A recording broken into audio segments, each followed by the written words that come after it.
This is the Bates Bobcast, our weekly podcast where we take a look at the week that was in Bates athletics. My name is Aaron Morse, and this week it's the 200th episode of the Bobcast. Take a trip down memory lane with us with some of the highlights from the last 5+ years. That's coming up on the Bates Bobcast.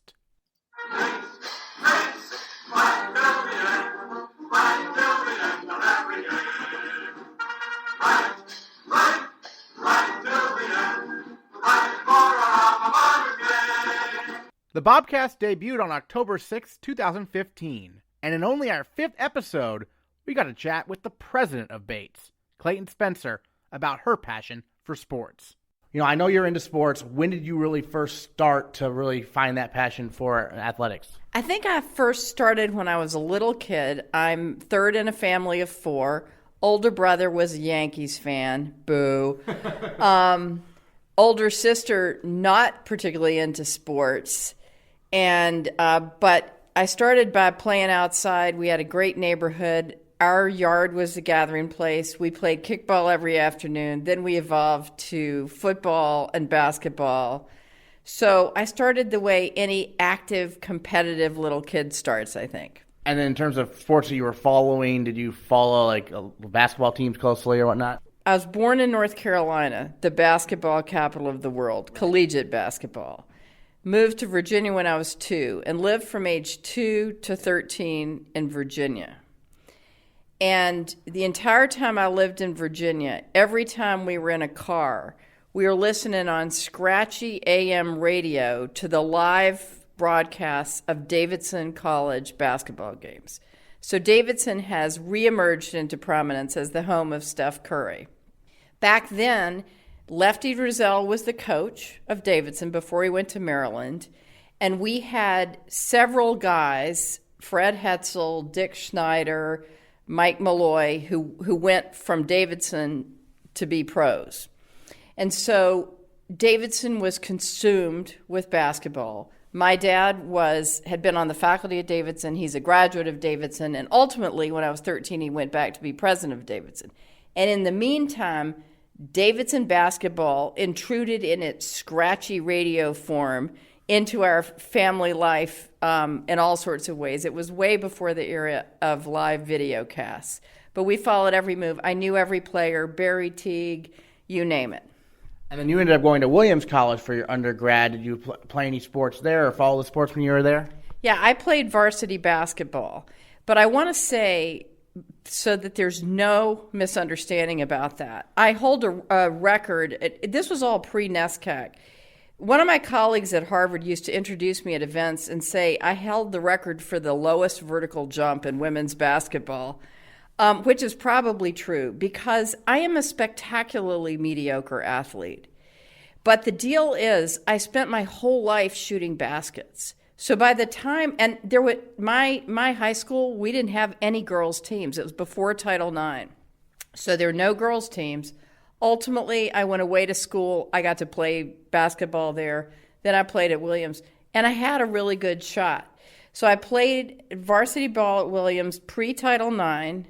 We probably barely had enough people to scrape together a team.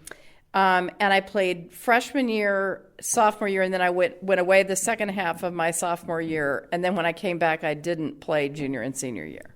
And so you must be, obviously very pleased with the evolution of college athletics in terms of, being much more inclusive now for, women's sports. Absolutely. And I was thrilled to raise my kids. I have a boy and a girl who are now in their 20s, but I was thrilled that they absolutely had equal opportunities for athletic events. And I was a very enthusiastic soccer mom with my kids. Neither one of them was interested in basketball. And then obviously you were at Harvard for years and years and then ended up coming here to Bates to become president. What attracted you to the opportunity here in Lewiston? I love the mission and history of Bates. I have always loved the liberal arts. So when I was 13, I moved back and grew up the rest of my junior high and high school on the campus of Davidson College. And then, by the way, I went to every single home game. I don't know if this is documented. I do not think I missed a home game. And Davidson used to play in the Charlotte Coliseum. So it was like a big deal. So I grew up at Davidson, went to Williams, higher ed junkie my whole life. Very interested in returning to a liberal arts setting where the scale allows you to be closer to the enterprise, to the students. At Harvard, I was in the central administration. I loved what I did for 15 years there, but was ready for a new challenge. I have a passion for Maine. I had spent my entire adult life, our family, going to summers in Maine, so that makes me kind of a Maine cliche, thinking it's all about the summer. But I love the idea of coming to Maine and leading an institution with the values, mission, history, and character that Bates has. When the new year arrived in 2016, the Bobcast got a chance to travel to Connecticut in March to cover Ahmed Abdel Khalek's attempt at defending his individual national championship in men's squash. And he did exactly that, bringing home another title to Bates. We talked before how you really play, for your dad and everything. I know you talked to him a lot on the phone between matches and whatnot. Have you spoken to him yet? What did you guys talk about? Yeah, I've spoken to him for like a minute after the match just to tell him that I won. But I honestly, if I owe it to anyone, I owe it to my dad. I didn't want to play.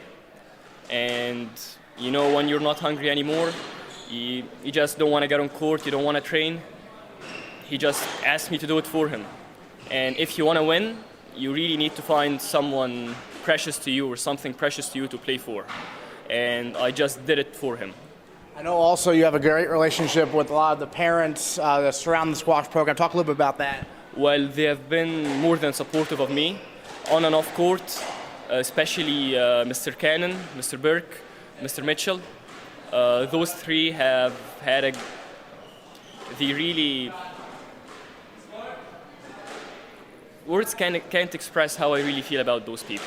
Like, if I keep thanking them for a decade, I won't be able to finish. I swear, they have done so much for me. I mean, was it pressure more to win it again, or was to finish out with the winning streak? Both maybe. Yeah. Both. It's very hard. But I was just trying as much as I can to eliminate all of that BS, you know what I mean, and just play the match. But it's still very hard. But I'm happy it worked out. How cool was it to have all these supporters rooting you on? I mean, the Bates outnumbered the Rochester. Huge difference. When you're playing by yourself, it feels like no one cares. But when all of those people come, and even alumni and all your team, like literally all of my teammates are here today.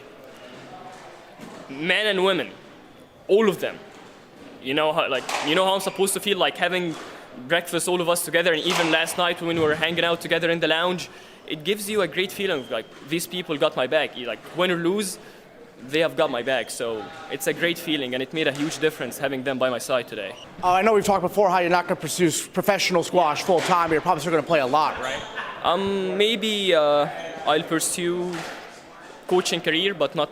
I don't want to play in the pro tour.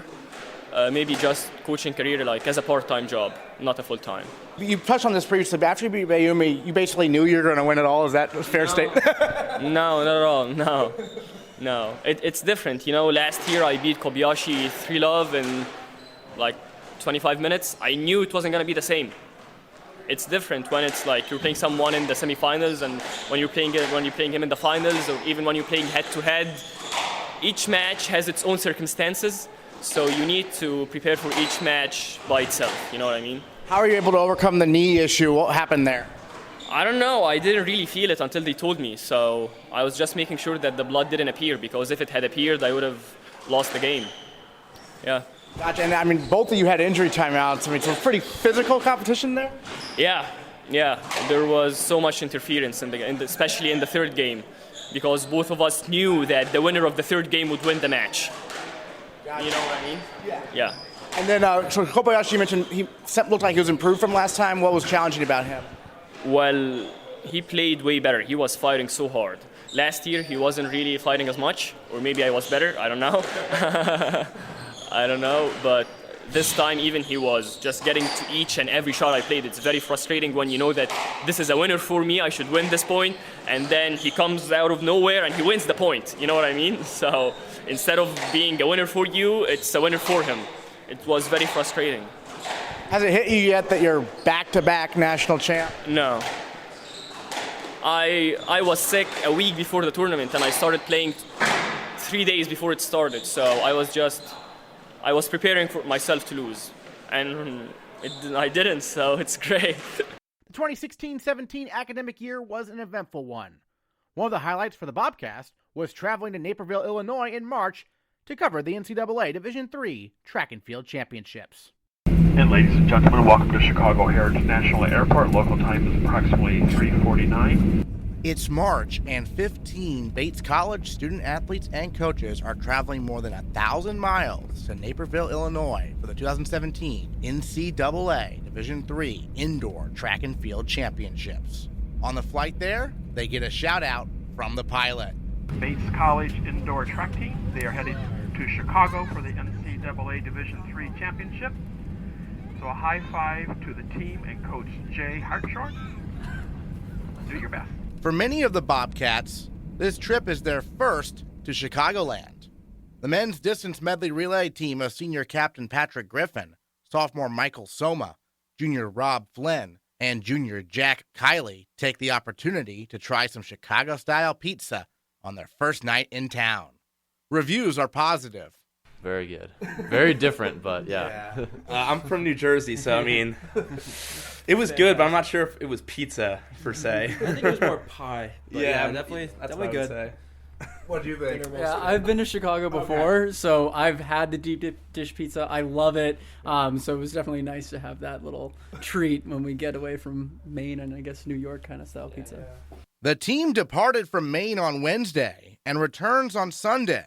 The trip takes place in the middle of the winter semester, so academics are on the minds of all the athletes, in particular Rob Flynn, who has somewhat of a unique challenge. Yeah, so I'm actually taking 5 courses, so maybe it made it a little harder than usual. But the professors at Bates are great.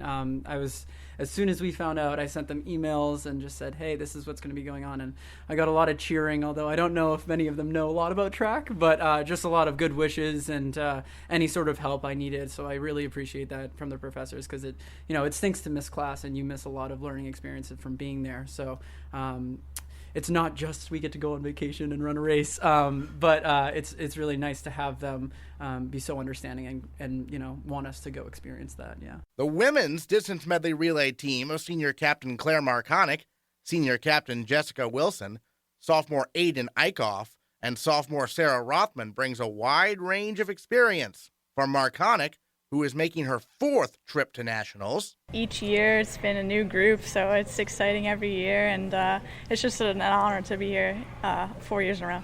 To Rothman, who is making her first trip to the NCAA championships in track. Track is definitely like my favorite season. Like cross country, I think it's a lot of fun, but like we have to run 6K as opposed to like less than a mile. So, so in that sense, it's like really exciting. And I just remember watching the DMR from like the viewing room last year in Commons, and I was just like, wow, I wonder what it feels like to actually be on that line. Now, like here I am, like I get to like experience that for myself tomorrow. So it's just like crazy what can happen in a year, and I'm just super excited to see how it plays out tomorrow.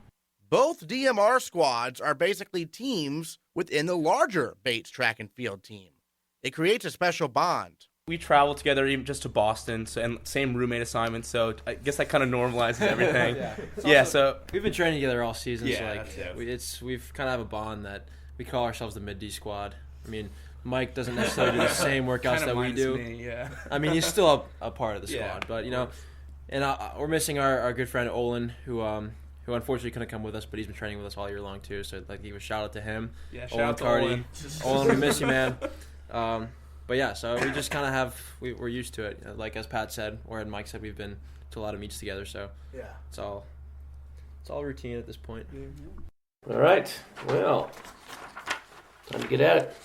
The night before the 2-day meet begins, men's head coach Al Farashidyan, in his 22nd season at Bates, gathers his team together. This is what we train for. This is what we do, right?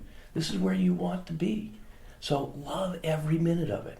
But don't think that for a minute that you're going to get on the line or get in the circle and that you're going to be calm, cool, and collected and just, tough as nails. No, you're going to be scared to death, okay? all right? And that's good. We want to utilize that. Use that to generate the type of performance that you're capable of, okay? Don't be surprised if you feel that way. I can guarantee you there's 550 athletes that are going to toe the line this weekend and whatever thing they're doing, and they're going to feel the exact same thing you are. On Friday, the men's DMR team finishes 10th, just 2 spots shy of an All-America finish. The other male Bobcat at Nationals, junior Adedire Fakaridi, earns the second All-America plaque of his career, finishing 4th in the weight throw. I really like to thank my coach for being very patient with me this season. We transitioned from a 2-turn to 3-turn, and the results weren't necessarily transitioning from practice to meets, but this was the first meet that we really started to get a glimpse of what we were seeing in practice. So I'm very excited for outdoors, because it started about like 25 minutes ago, as soon as I took my last weight throw for my junior year. The outdoor season is also on the mind of senior captain Allison Hill, but for a different reason. After she hits a hurdle in the 60-meter hurdles, Hill does not qualify for the finals. Once I got my composure after the 60 hurdles, I was like, time for outdoor. Obviously I have to qualify, but it does conflict with graduation, and you kind of you have to consider that. But after what happened in the hurdles, I'm like, there's no way I'm not going. And so it put a little fire under me because, it's when it's right there, you want to take it. The women's DMR team finishes 4th in their race, easily earning All-America honors. Afterwards, the happy foursome meets with head coach Jay Hartshorn. Sophomore Aiden Eichhoff gets a special reward for her efforts. You were 2:14. You bought me a popcorn. I said to Fresh, before the race, I was like, oh yeah, I told her if she ran under 2:15, I'd buy her popcorn. And then you finished, she's like, popcorn. And you're 4:53. I didn't have a good time going at all, so I was just like, I hope I get popcorn. Yeah. 3 out of 4 for you. That's right? 3 times you're All-American? Yeah. Pretty cool. This is our highest one. Weren't we with your freshman year 5th? We were 5th? The enthusiasm from the women's DMR team's finish carries over to the second day of the meet. Junior Sally Cisse becomes a 2-time indoor All-American in the triple jump, and Hill bounces back to finish 5th in the 200-meter dash. In 5th place for Bates, Allison Hill. Her first career indoor All-America finish. And fellow senior captain Jessica Wilson caps off the day by finishing 5th in the 3,000-meter run, her second All-America finish of the meet and the 3rd of her career. Midway through her post-race interview, Wilson gets a pleasant surprise. How about Allie in the 200 today, Sally in the triple jump? Allie got, I believe, 5th in the 200, yeah. So she got All-American, Sally got All-American. How cool is that? It's amazing. I'm going to cry. I didn't know that Allie got 5th. I was so proud of her. We were in the little corral pen, and so I didn't see her, but I'm so happy for her. I saw Sally jump, and that was amazing. And, Sally is just so strong. And the fact that she came in 7th for the second year in a row, after outdoor she came in 7th, I was so impressed with her. Allie, I am honestly, when I think about Allie right now, I just want to start crying because I'm so proud of her. And, that hurdle race was really tough. And I think the whole team really, really felt for Allie, and we all, really wanted Allie to do well. And when Allie did well in the 200, it really helped because she, out of anyone, deserves to be an All-American. And she, out of anyone, deserves to be happy because, she works harder than anyone that I've ever met. And so for her to come in 5th really, makes me want to cry because I'm so happy for her. If you count up the Bates All-Americans this year, there were a lot of them. While the awards are something to be proud of, that's not the most important part of competing in the Bobcat track and field program. As Jack Kiley said, we all support each other. Even in times of setback or failure, we came to that meet as a family, and we returned as one. Now it's on to outdoors. For Bates Athletics, I'm Aaron Morris. That spring, the men's lacrosse team rose to number 1 in the national rankings, advancing to the NCAA quarterfinals after an undefeated regular season. Looking back on the 2017 Bates men's lacrosse season with the head coach of the Bobcats, Peter Lasagna, and, well, Coach, first of all, obviously the Wesleyan game, a thriller, a heartbreaker, however you want to describe it. Obviously you guys rally from 7 goals down to tie. Wesleyan gets the goal late. What do you tell your team immediately after something like that? Because it's obviously a tough situation with all the seniors realizing, oh, this is it for us. First, we cried a lot. It was very emotional. And when you have a vision that includes winning that game and moving on to another place you've never been before, it's a hard, harsh ending. And we tried to, as quickly as possible, get to being so proud of all the incredible things that they accomplished, and that, as Hallmark cardy as it sounds, it was certainly an ending for one team, but it was very much a beginning for the next team and for Bates Lacrosse. Yeah, and there's so much depth on this team. We'll get to that in a moment, but I want to talk one more thing about the Wesleyan game. You almost turned the tables. I mean, it looked like you guys might win the game when you called for a stick check, which is kind of I hadn't seen that all year. Someone get called for a 3-minute stick violation. Was that like just a move that you were, let's see if this works, or did you see something? No, there were a couple moments. He obviously had a great game, but there were a couple moments where he won a face-off and ran through 3 or 4 people getting checked really heavily. And so every face-off guy, because of the stress that they put on the head of their stick, probably has an illegal stick at some point during the course of the game. And we sort of decide not to call it. But with the advantage that he was getting, possibly with an illegal stick, it seemed like the time was right. Yeah, and it obviously was. And Charlie Fay, what more can you say about what he did down the stretch, right? Well, his performance was remarkable, and I think the team's performance was remarkable. I mean, nobody thought, and I'm guessing not even anybody on the Wesleyan sideline, thought they were going to hold this team to 0 goals in the first half. And they did, and they get a lot of credit for that. And for us, that was experiencing something we certainly had not experienced all year on the biggest stage. So for us to just talk about believing, remembering what we do really well, which is score goals quickly, and staying true to who we have been all year long, and then watch it play out like that, where I think we went from every fan there, again, no matter who you were rooting for, went from, oh, this is too bad, hoped it wouldn't end this way, to, oh my God, Bates is actually going to win this game. Was one of the most incredible things I've ever been a part of. And it was, of course, it's very difficult to end that way, but to also just the admiration that I have for the effort is something none of us will ever forget. Women's rowing won the 2017 NCAA championship, capping off a year that saw Bates finish a school record 20th in the final Directors' Cup standings, which measures success in NCAA Division III championships among its 451 member institutions. Then in the fall of 2017, the Bates football team won a program record 4th straight CBB Series title, beating Colby by a field goal and Bowdoin by a touchdown. Bowdoin took a 3-0 lead with 4:42 to go in the first quarter, but it took Bates just 14 seconds to take the lead back. Makes something happen with his feet. Costa on the move across the 40, across midfield. He's at the 30, 20, 10. Touchdown!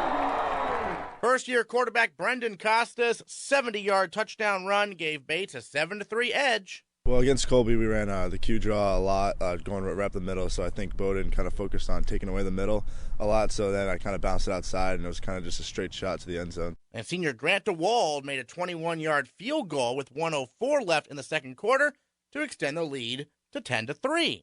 The Bobcats got the ball to start the third quarter, and first-year Jason Lopez added to the Bates advantage with his 5th touchdown of the season. First and 10 from the 37-yard line. This time a sweep down to the left, and he is gone. Jason Lopez into the end zone for the touchdown. 37 yards for the speedy Lopez. Costa loves the excitement his fellow first-year brings to the table. He's so focused all the time, and the kid's fast. Like, once he gets in open space, there's no catching Jason. With 6:14 left in the third quarter, Bowdoin cut the lead to 17-10 thanks to an 8-yard touchdown pass. But Bates responded early in the fourth quarter. Third and goal from the 1. Back to Flaherty, over left tackle and in for the touchdown. Maine native Kyle Flaherty's second touchdown of the season extended the Bobcat advantage to 24-10. But Bowdoin was not done. After Bates fumbled a punt, Noah Nelson found Gregory Olson for a 26-yard touchdown, trimming the lead to 24-17. With 2 minutes remaining in the game, Bowdoin had one last chance, moving the ball to the Bates 35-yard line. But then, the Bates defense made a game-clinching play. Pressure coming. He eludes one tackler, going deep, looking for the wide receiver, and it's picked off. Picked off by Bates. And picked off by Devin Clyburn. First-year Devin Clyburn's interception marks the first of his collegiate career. It was great. It felt good to know that, sealed the game. Definitely, it feels good to play well in a big game and definitely get a win.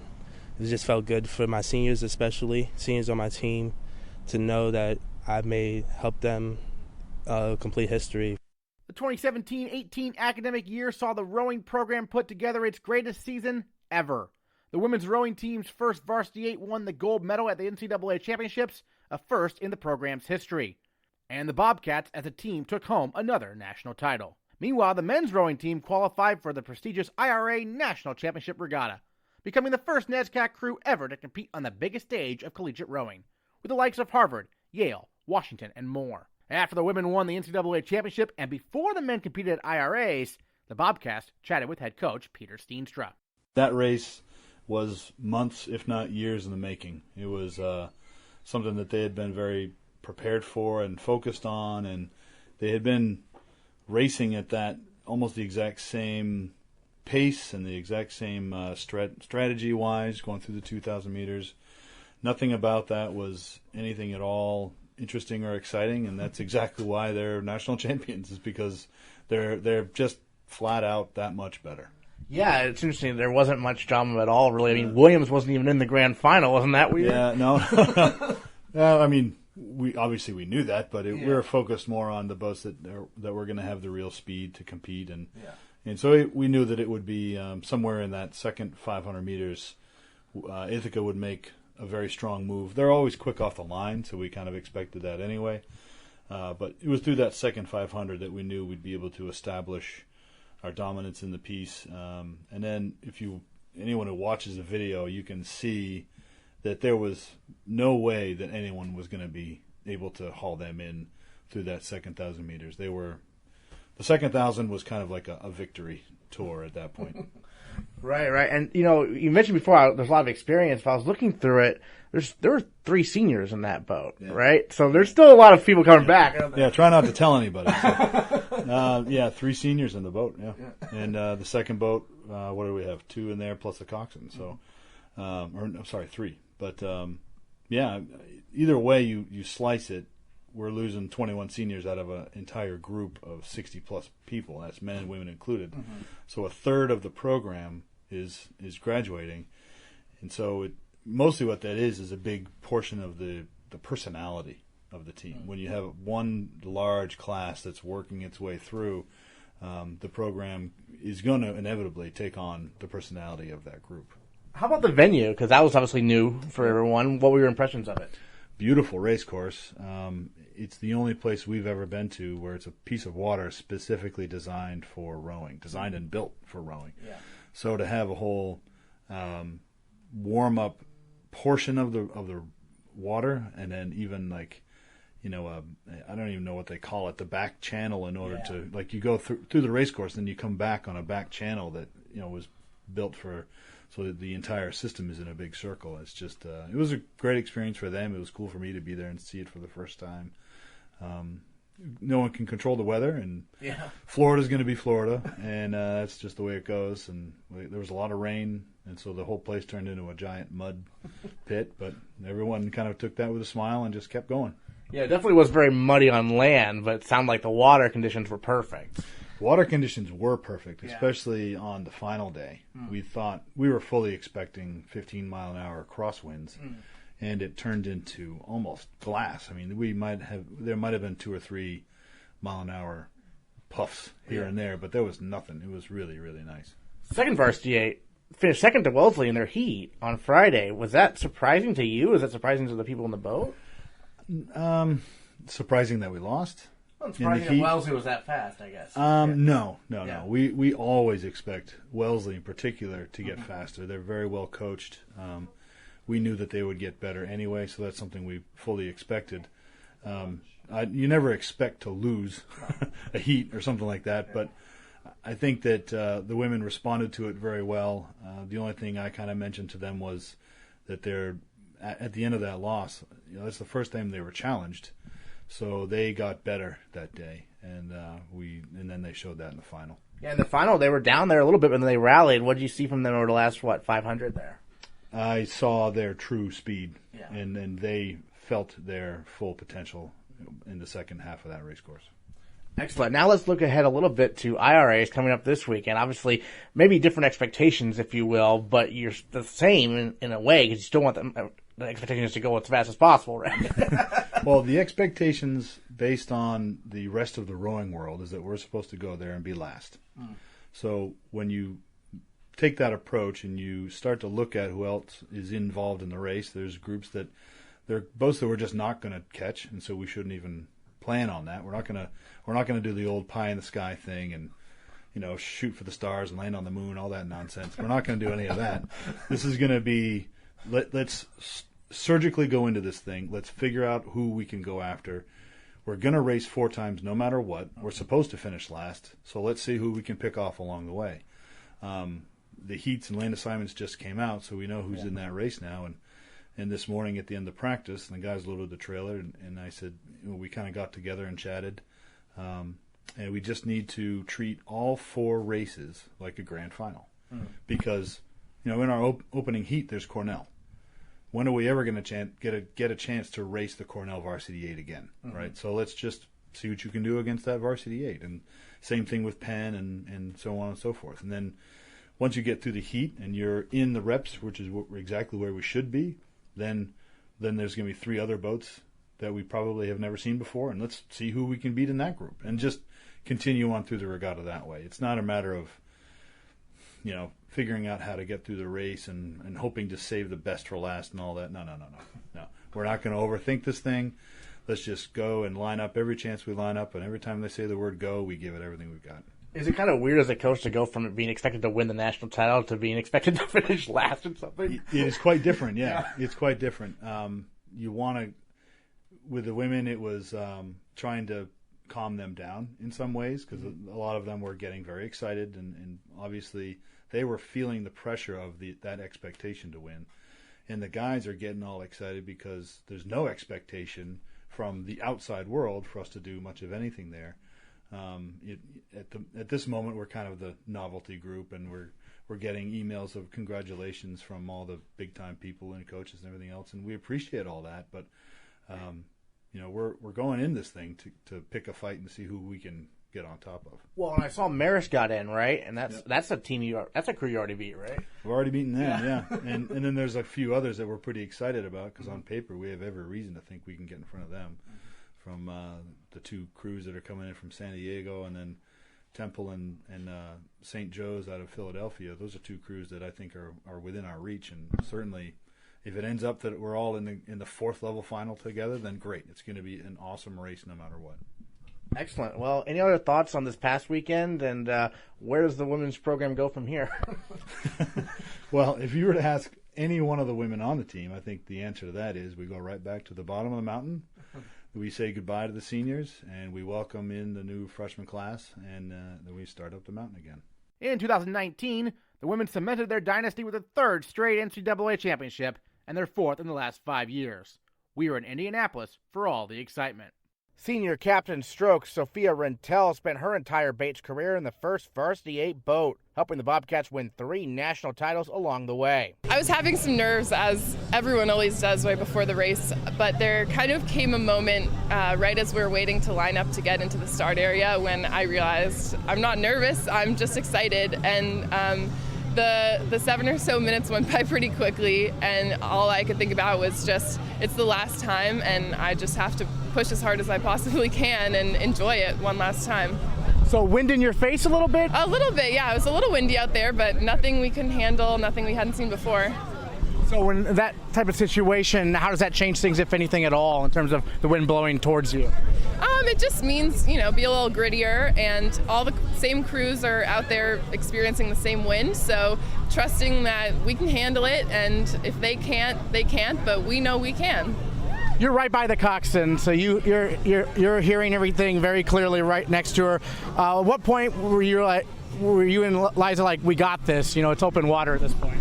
I think when we were crossing into the last 500, we had already, made it clear that we were up, but I think we started moving even more, and that was the moment when we were like, okay, we got this, but we're getting some more. We're going to get a little more open water. We're going to go absolutely all out. The first day of the heats, the 2V, they had that kind of issue with the foot stretch or whatever. Were you aware of that, or were you already launched and not aware? Yeah, so we saw them start their race and stop it. We were waiting to line up for our race. So we were a little freaked out. We were worried that something happened, but we were sitting there and the officials were telling everyone what to do, and we figured that they were all okay. The rowers, they were in good spirits. They really handled it like champions, and I think that reassured us that it was going to be okay. We were going to do it, and some of them told us after the race that when they were able to watch our race go down, it gave them that little confidence boost that it was going to be okay. We were going to do it. All the delays throughout both days, really yesterday. How'd you handle that? Honestly, we just handled it. We were used to being flexible. We like to say we wear our flexibility trousers, and we certainly did. And each time we got out here and thought we were going to race, we got ready, we got hyped. And then if they pushed the time back, we just said, okay, we'll chill out again and get hyped when the time comes. So obviously it wasn't a problem, but had you ever experienced anything like that before? Racing is always variable. There's always weather, there's always something. And we hadn't experienced this kind of issue before, but we had our last championship race in the pouring rain and cold, and really I think at this point we could handle anything. So you're the only senior in the 1V, but there are obviously seniors in the 2V. So as a senior class, how special is this to cap things off like this? It's really special. I think the four of us rowing in these boats today, seniors, feel like we did it, we got the job done, and it's a good way to go out. The 2019-20 academic year did not go as planned, with the COVID-19 pandemic putting a halt to Bates sports in March. But the Bobcast and the Bobcats press on. In the spring, we saluted the seniors from each sport that saw its season cut short, including the softball duo of Kirsten Pelletier and Julia Panepinto. She started throwing, warming up, and we got to her screwball, and it was the most embarrassing catching moments for me in my life because I could not catch it. And I kept having to say, I swear I'm a catcher. I caught all my high school life. I always catch for travel, but I've never had a pitcher that has thrown a ball with so much movement. I could not do it. And I remember calling my dad that night saying, oh my God, this girl's really good, and she's my type of teammate. I was so excited to play after that experience catching for KP. KP, what do you remember about those early days there on the team? I remember that Julia was kind of my saving grace. We just kind of connected, and I think this program and my experience wouldn't be what it was without her. I think that particular experience kind of just speaks to who she is, right? I was this timid first year, and I was like, oh, should we go in the gray cage? And she's like, nah, we're going. And we just kind of went in, and she gave me all the confidence that I needed, and we just kind of fed off each other from there. And in no way was she shouldn't have been embarrassed. She did fine. Well, and Julia, you ended up finding a position there at third base. What was that process like? It was a little nerve-wracking. I didn't like how close I was to the batter at first. It kind of freaked me out. But as soon as the opportunity opened up, I think it was the third game we were in Florida, our current third baseman got hurt. I was just so excited to get in the infield. I started in the outfield, and I am way too anxious, and the outfield was not my place to be. And so once I was given that opportunity to be in the infield, I took advantage of it and made sure I got as many infield reps as possible to make sure that I would not only play the position but really try to excel in it. KP, take us through maybe some of your more memorable moments, looking back right now as a Bobcat, some games you won't forget, you think down the road. Oh my goodness, I just feel like there are so many. I think our sophomore year when we went and beat Colby, I think we might have swept Colby that year, and we beat the number of wins in a Bates softball season that year, which was really cool to be a part of. And then beating Tufts for the first time since 2007 was also a great feeling. And I remember Caroline Bass scoring the only run in that game and just seeing the smile and the intensity on her face, like, let's go, we're going to win this game. And I just, like, you just knew that we were. And just, like, that feeling. Another game was when we went and played USM last year, too. And I just personally felt like I had, like, a great game. Like, all my stuff was working and I felt good. But I think if you just look back at our career and kind of everything that happened to the program, like, I think from what it was to what it is now, I don't think you can look at it by one game. I think it's like a total change in culture. I think it's a total change in the type of people we have. And I couldn't be any more proud to be a part of that. Excellent. And Julia, it's kind of a similar question for you. Any games in particular that stand out? I think I interviewed you after your first ever home run. Is that one of the games that stands out for you? I feel like it should be, but I actually can't remember who we were playing. And I think that is very much to the idea that I really struggle with, like, looking at my individual successes as a meter for success, because I've always been so focused on how can I help the team win. And so the win that really, or the game that really resonates most with me when I think back is that game KP was referencing, that Tufts victory, because Tufts is one of those schools that I never beat in volleyball. And so having the opportunity to beat them in softball stands out in my mind, because Williams and Amherst, we never had that opportunity in either sport. And so getting that Tufts win always stands out. And it was just such a good feeling to take a game from a team that really has been a NESCAC softball dynasty school for so long. And so that was, I think, a transition in a lot of our mindsets of, like, all right, like, Bates can beat Tufts. Bates can beat these teams. And I think it just made us all realize how capable we were. Certainly. I was going to follow up on the volleyball piece. Being a two-sport athlete here at Bates, one in the fall, one in the spring, having that experience throughout these past few years, what would you say to, an incoming first year who might be considering trying two sports as well, about what it takes to succeed? I think it all just comes down to loving it. And I think the moment that you start to second guess if you want to be doing it, I think that's the moment you should stop. I really never had a moment where I was like, I don't have enough time for this, or how am I going to make this work? It was always the mindset of, like, I'm going to make this work.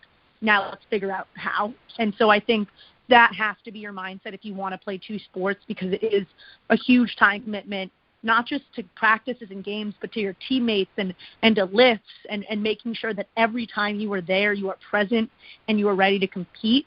And so I think you have to be prepared and really love each sport equally. And I think it makes it really hard when you want to give more attention to one sport than the other, because I think that would lead to a poor culture in relationship with your teammates. And so I think that's something that I've prided myself on over the last 4 years, is that I've really looked at Bates softball and volleyball as equals. KP, how have you seen yourself grow as a pitcher these last few years? My growth has been, like, undeniable. I think if I think back to my first year, I was not very confident. I was just not the player and person that I am, or I was. I think being a pitcher, I kind of led by that position, just like the nature of it. And I think being a first year and an underclassman is just kind of hard, right, to come into a position and not really have the guidance of an upperclassman. So I kind of had to find that on my own within our team culture. But I think kind of as we grew, I grew as well. And I think this year having Coach Jesse, our new pigeon coach, was tremendous, and I think it will continue to be for the program and for Peyton and Danielle and Jeevan next year. We are 200 episodes in, and we'll continue to take you, the Bates fan, inside the world of Bates athletics. Thank you for your continued support of the Bates Bobcast. Bates, Bates,